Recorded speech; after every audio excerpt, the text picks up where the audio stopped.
Look at this one. But this is a vine ripened tomato. And here's another one. Oh, what a beauty. Hello everyone, and welcome to the back garden yard. Today is an exciting day.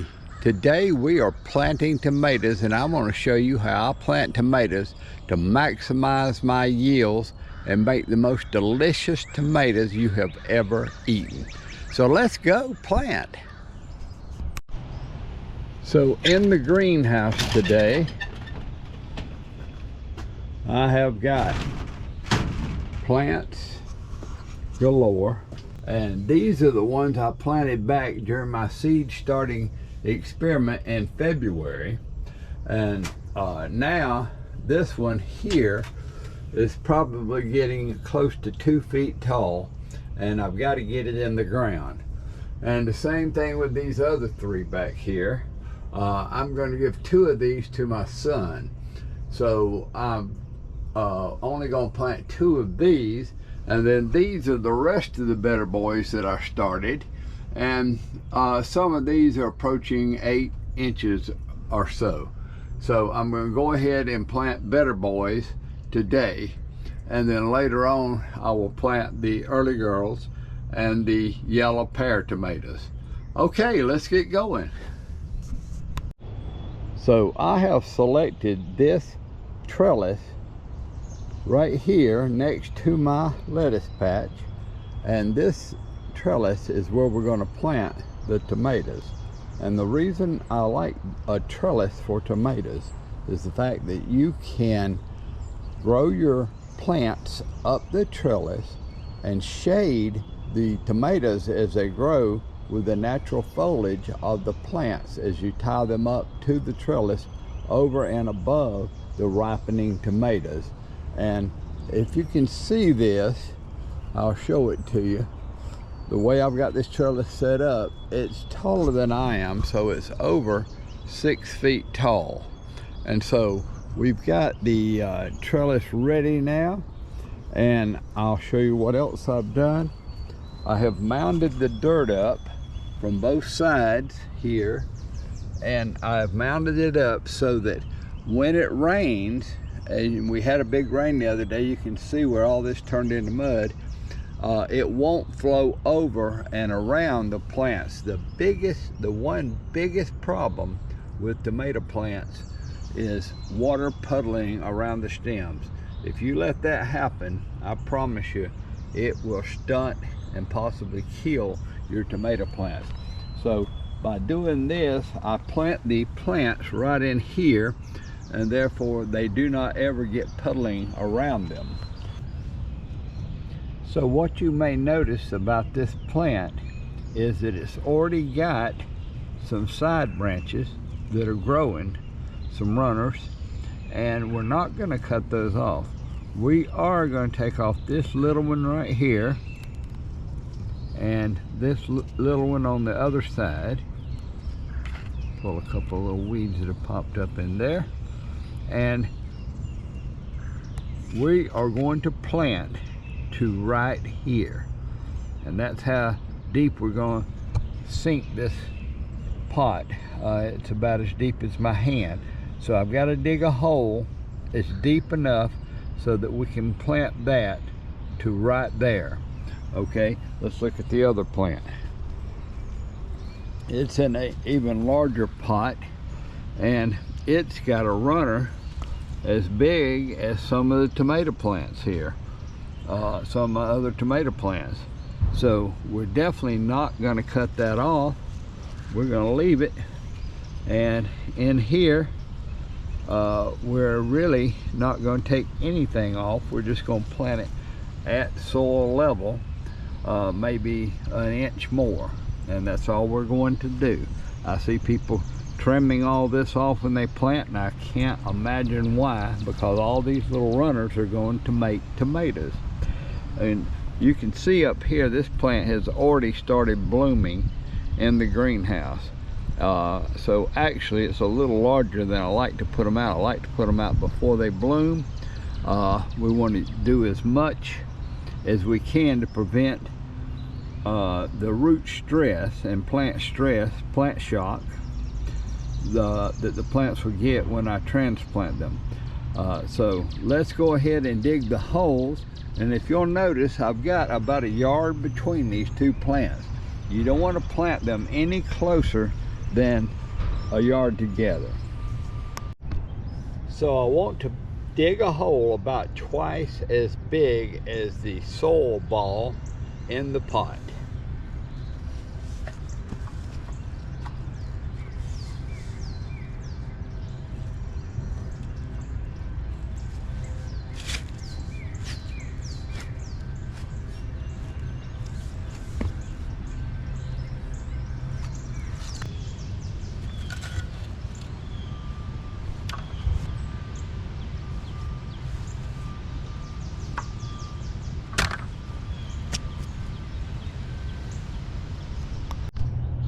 So here's the first hole, and into each hole I'm going to put some fertilizer. I'm going to put I can't believe it's chicken manure, 0.75, 0.95, 0.30, and that is some composted chicken manure product that I got from a grower that's in South Carolina, and it's carried at one of my local nurseries. I'm just going to get one big scoop of this per plant, and I'm going to drop it down in the hole. Okay, and then I'm going to get one fistful of 10-10-10, just all-purpose fertilizer I buy at Walmart, and I'm going to drop that in the hole. Now that looks like a lot, but what I'm going to do is I'm going to take a scoopful of dirt, and I'm going to mix all that together, and another scoop, and mix it up together. And then I'm going to go ahead and fill the hole full of water. And I think this is important because we want all that fertilizer to be down where the roots can get to it. All right. And now we've got it all washed in there. Then we're going to take this mud and we're going to just kind of scoop it up around the edges like this.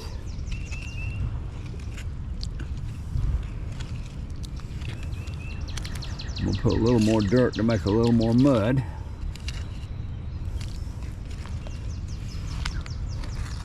There we go. All right. And now we've got a nice fertile solution to drop those roots into. So we want to be very gentle. Put our hand on top of the plant like this and dump it out.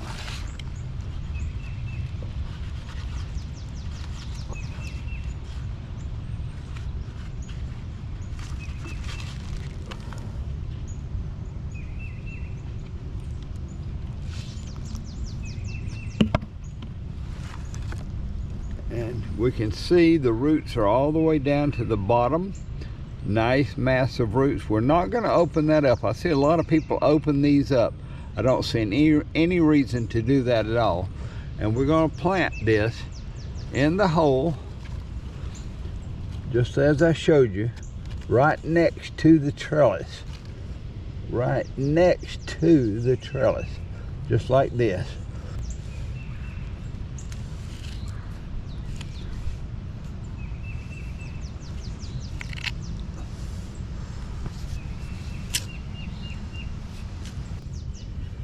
We want to try to keep these leaves out of the mud and out of the dirt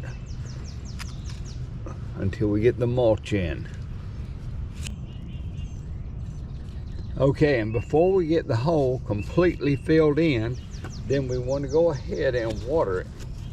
And the reason we do that is we want to settle all this soil in around and below those roots and let it go ahead and settle.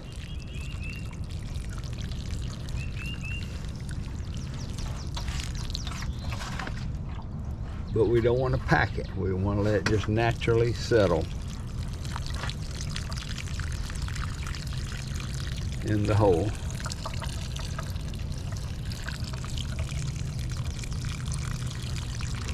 There we go. So we'll give that just a minute to settle.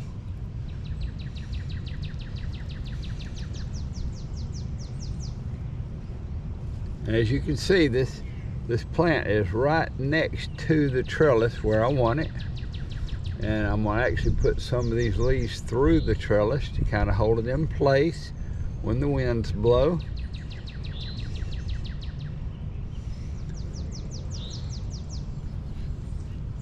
And then what I'll do is I will go ahead and tie some of this string around the plant to hold it into place. And that way when we get these winds, it'll be held in place and it won't blow around. But right now, I want you to see how this did settle down around the base. Now, I'm gonna leave that for now. Then later on, I'll take some more of this dirt I took out and I'll mound it a little more around. But for right now, I'm gonna wanna water it again this evening. And so I'm gonna leave that to make it very, very easy to water in the right place. But before I do that, I'm gonna go ahead and mulch it. So let me go get the mulch. So for mulch, I'm using pine straw, and I actually buy this. And I'm going to go ahead and just put it in. I'm not going to spread it around too much, but I want to keep these leaves off the ground. So I'm going to put a big wad of it here. And I'm going to put one more wad of it on the other side the same way, because you can see where this leaf is touching the ground. And we don't want our leaves to touch the ground. Later on, I will take that leaf off, because once again, I don't want them touching the ground. So the lower leaves that do touch the ground, I will clip off.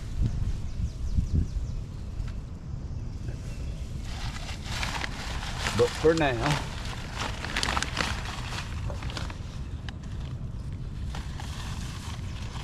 there we go. So now we've got it mulched, and I can pull that back and put more dirt in there later on today or tomorrow when I decide that it has settled enough around it. And that, folks, is how you transplant tomatoes. And this plant will be a maximum grower. I can already see it's looking good. And you can see here, it's already got buds. So it won't be long before it'll be blooming. And hopefully I can get some tomatoes from here by mid-June. Okay, so I'm going to plant this other plant the exact same way, and I'm not going to show you the same details, but now you know what I'm doing. I'll plant it and I'll come back and I'll show you how it looks in the hole. And then finally, I'm going to take some of this twine, and we're going to go ahead and make the first tie around the plant to make sure it stays in place as it starts growing up. Now what we want it to do is we want it to grow up this trellis, and all the little side, some people call them suckers or leaders, but whatever they are, all the little side branches that grow, we're going to tie them to the trellis also. And what that will do is that will cause the plant to shade the new tomatoes, and by shading the new tomatoes, then they won't require shade cloth. So I'm going to have the growth to come all the way up this trellis. Okay folks, so I have finished planting the Better Boy tomatoes for this row of tomatoes. And let's take a closer look here. So this is one of the seedlings I showed in the greenhouse, and it's looking nice. This is one of the ones that I did originally in February. I think this was planted February the 2nd, and I've got it here, and I've got it tied up right here to the trellis. And you can see how easy it'll be to weed this trellis because it's way up from the bottom. And then once again, here's the other one that I started February the 2nd, and it's looking nice. And then there's 3 more that I planted down here. There's 1, there's 2, and there's 3. And I hope you enjoy content like this. If you do, please like and subscribe to the channel, because we're going to follow these and the rest of the garden along all year. This year I promised everyone that I would do the entire garden and show people how I'm planting things and not just show them the final plant. So that's what I did today. And I hope you enjoy content like this, and we will see you on the next video.